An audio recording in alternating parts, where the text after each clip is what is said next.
It's time for part 2 of our Sauerbraten. Today's Wednesday. This has been marinating now for 7 days, and I'm fixing to put it together. I'm going to start by removing the roast from the Tupperware where it's been marinating. The marinade looks really good, and I've chopped up my rutabagas, new potatoes. I have onion. He used shallots, but I have onion and carrots that'll go in on top of it. So let me get the roast out. I'm going to take the roast out and flour it. So let me grab my flour and I'll be right. My first step is to dry it off, remove it from the. I know he didn't want it. He didn't want to pierce it, but I had to lift it up there. Let's get all these pieces of stuff from the marinade off of it. I'm going to dry it with a towel. Nice clean towel. Gosh, it's already as brown as if it's been cooked, sitting in that vinegar water, or vinegar and wine, with all the lemon and everything. Okay, now I'm going to use this bowl and just put some flour over it.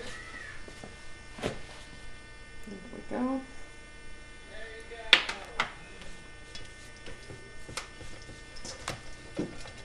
Just dredging it in flour. It's just a big roast, and I don't normally do that with that big a piece of meat. This was a big roast to use for this, but this is actually a good thing to do with it because it's so unique and different. Alright, now I'm going to get some oil heated in my pan, and I'm going to brown it. Now my roast is browning.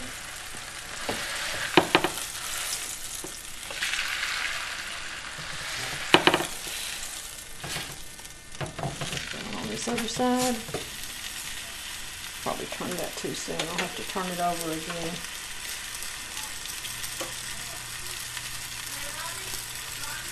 I'll be back when it's a little bit. I just used a couple of tablespoons of oil, so there's not much to remain there. I'm saving my marinade. I'm going to strain it and use it to make the gravy with after a while, so we don't want to pour it out. This is the pan that I'm going to cook my food in, my meat in, so I'm going to go ahead and start putting my vegetables in it. Start with my onions.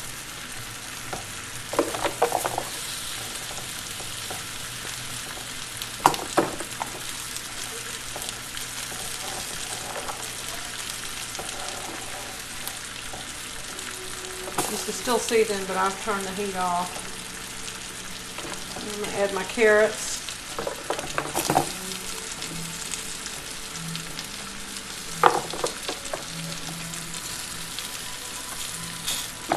I guess I can add these all in one place. Kind of treating this like a pot roast, but I think he had his all. I'll put carrots on 2 sides, so that'll be pretty. There we go. Alright. Some new potatoes.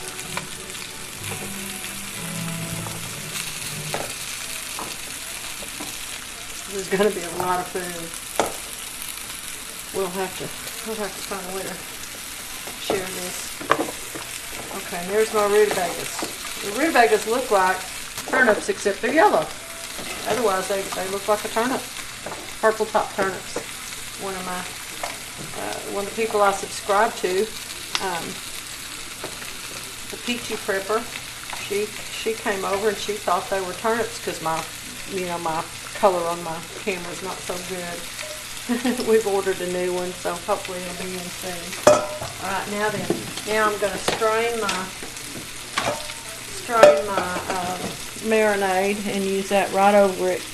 Alright, here we go.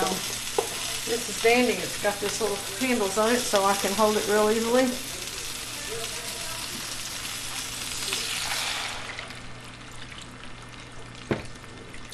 Yeah. Let's strain all of that their stuff out. Now I may need to add some water. He said he added about 2 cups of water so that it would cover everything. This, which it's going to need because it's going to have to bake for a long time. Okay, there's all that out of the way. There's all that out of the way. Let's get some water here.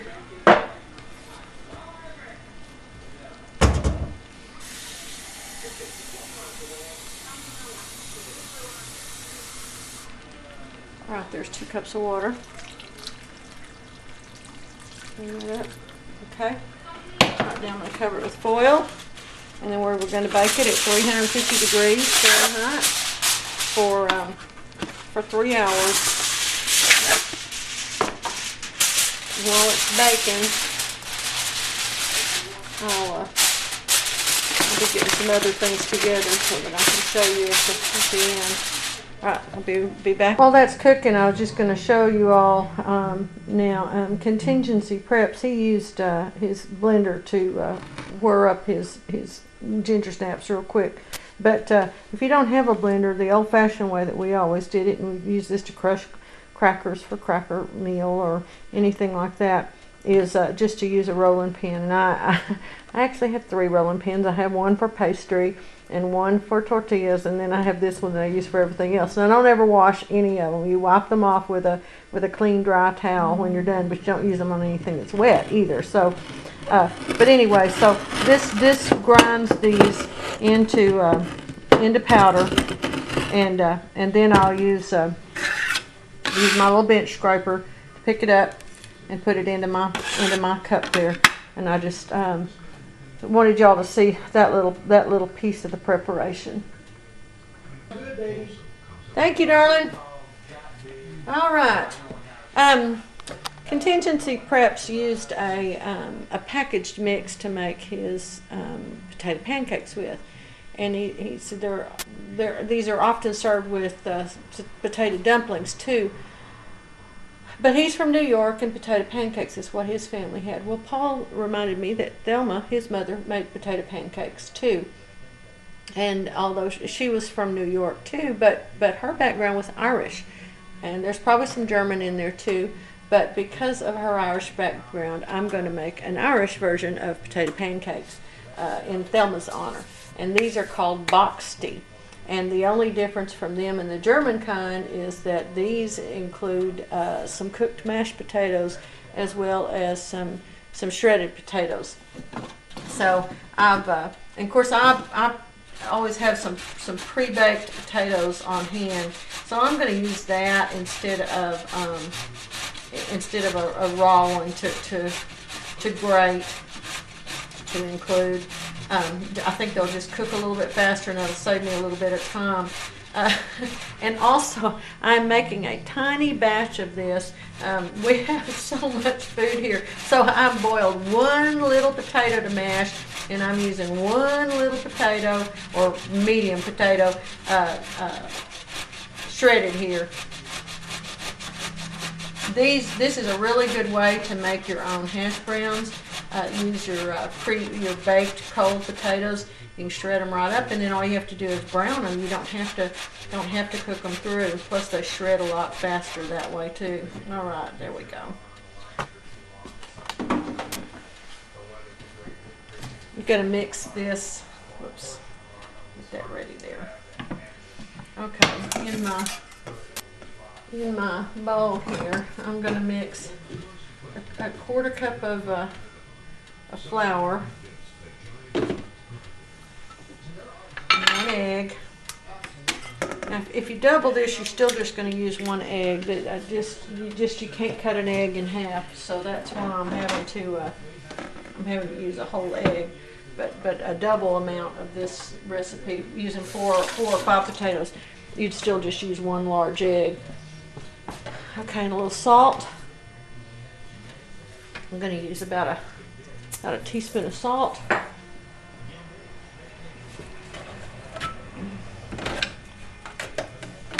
And I'm going to start with a small amount of milk, a little less than a 1/4 cup of milk. We'll stir all this up together. And then And I'm going to mix in my shredded potatoes. The egg and the flour help hold it all together. That's what their purpose is.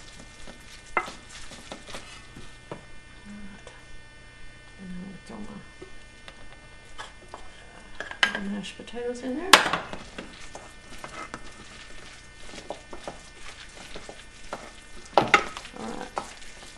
Now I'm going to heat some oil in my heavy skillet, and I'll turn these into little pancakes. Alright, it's getting close to time. I'm going to start with my little pancakes here.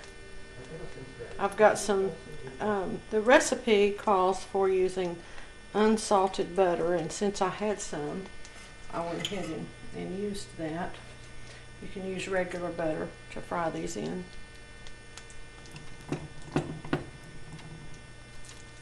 Mash them out there.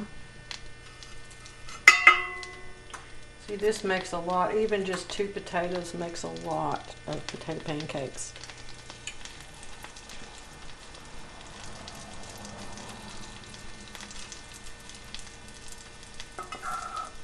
Next time I'll just cut a potato in half, boil half of it, grate half of it.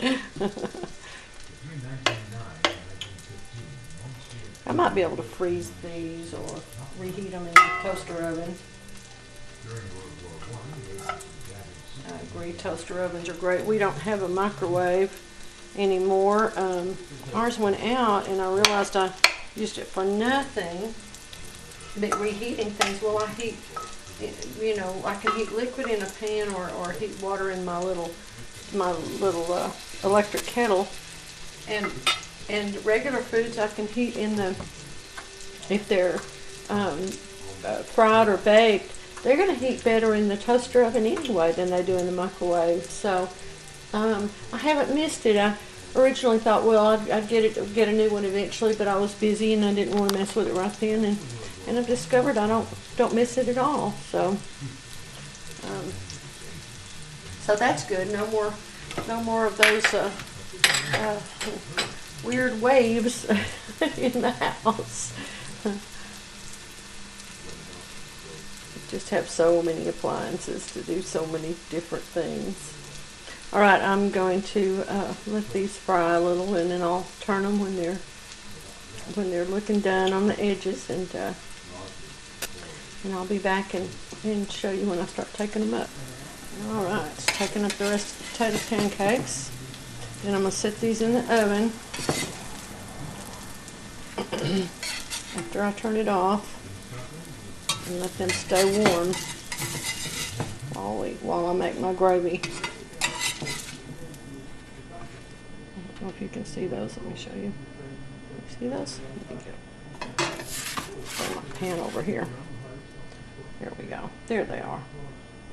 Very pretty. Nice batch of potato pancakes.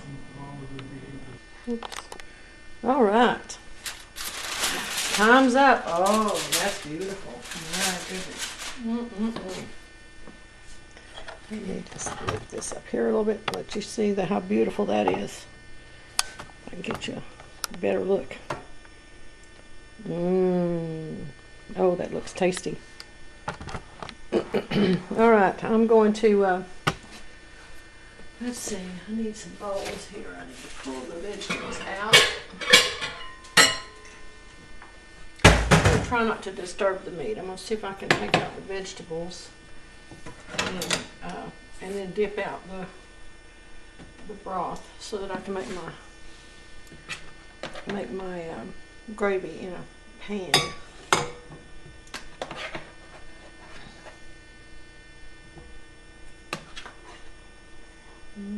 Oh, this is so pretty.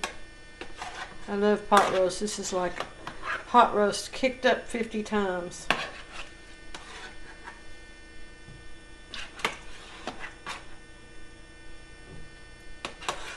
We never had what's known as roast beef when I was growing up. We had pot roast, and that's what we did with it.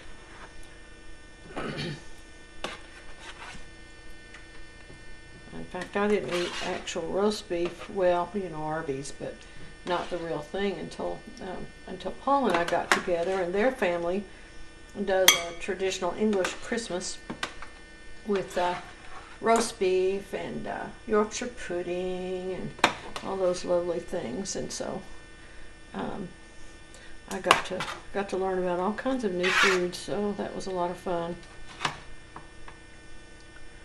We always enjoy. I'm a very adventurous eater. I feel sad for people that don't want to try new foods because they're just missing so much. You know, once in a while you run into something that you don't like. I have learned one of the things I do is if I'm going to try something new, I try to be sure that I'm going to, if it's a really odd thing, I'll try to be real sure that I'm getting it from somebody that really knows what they're doing to make it, because sometimes I've thought I didn't like something and it would turn out that it was just badly cooked. All right. Let's see. Here, I think I can pour this. I'm very careful.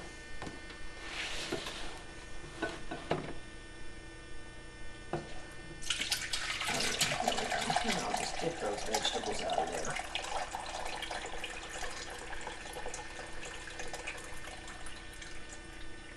Okay. A few veggies fell in. Let me just scoop them out real quick. That's perfect. Now I need to bring this to a boil. And stir in half a cup of chopped, ground up ginger snaps.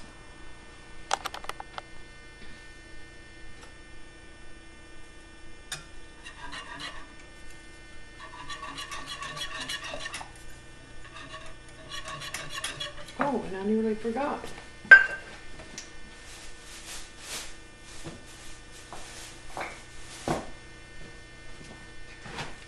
I want to learn how to make this purple cabbage with apples, red cabbage with apples, but I didn't want to learn how to make it today.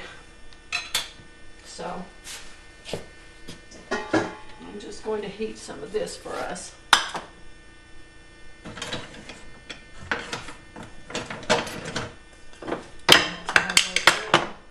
I've got the dropsy today. Put that one in the sink. There we go. I've got a different one out here now. This, I love this red cabbage. It's so good. So tasty. I'm going to learn how to make it so I can can our own. I make our sauerkraut. And it's wonderful. Once you start making your own, you'll never go back to store-bought. Oh, it's so delicious and so easy. I make ours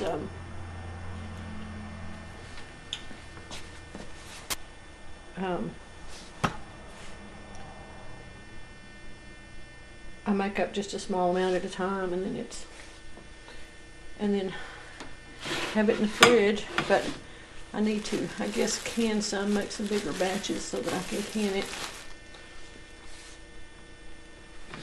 All right.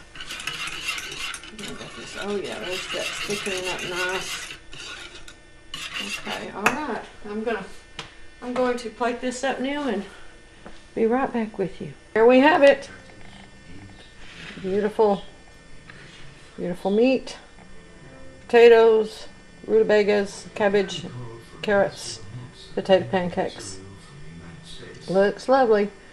All right. Well, we're going to enjoy it. Thank you all so much for watching. And Contingency Preps, thanks for a great recipe. Paul says he hasn't had this since he lived in Indiana. I just had to turn this back on for just a second. We shared, since this made such a huge amount, we shared a little bit with our neighbors last night, and I got a sweet Facebook thank you. So even an 8-year-old said that this was an awesome meal. So thanks y'all. Bye.